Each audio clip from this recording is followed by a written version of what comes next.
Shalom everyone, I'm going to continue fantastic series, friends, of the daily Daf Yomi. We're on page number 17 at the moment here in Masechet Zevachim, making fantastic progress, friends, over here as we're just coming into Yom Kippur. Now we're talking about, in today's page of the Gemara, we're talking about drinking and duttering.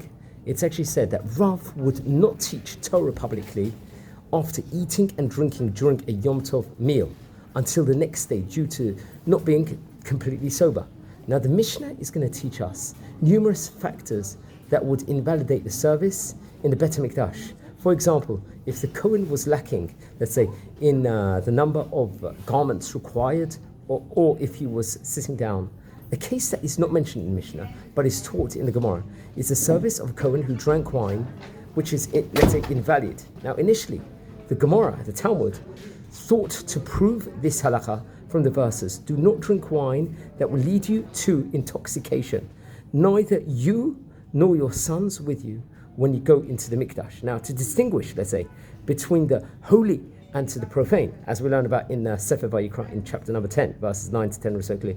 Now, the great commentator, Rashi, in our, let's say, topic, the sugya which we're learning, explains this to mean that service that you do while, let's say, inebriated is called profane, is called invalid. Now, Rashi, also on the Chumash, is also going to explain, let's say, in this manner.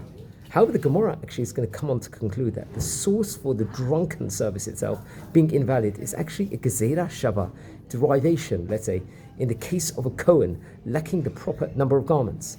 So what do the verses in Vayikra in fact teach us over here?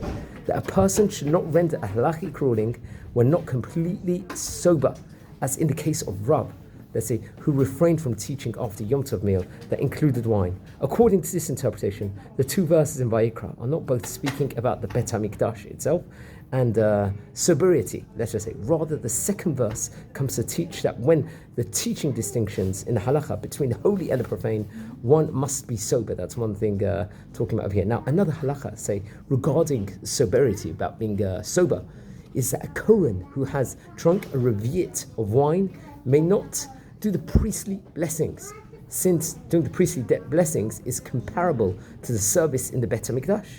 And service in the Bet HaMikdash requires one person to be sober, and so does doing the priestly blessing, respectively. We actually see this in the Orach Chaim, in the Code of Jewish Law, in chapter 128. It's a very, very interesting insight here, page 17.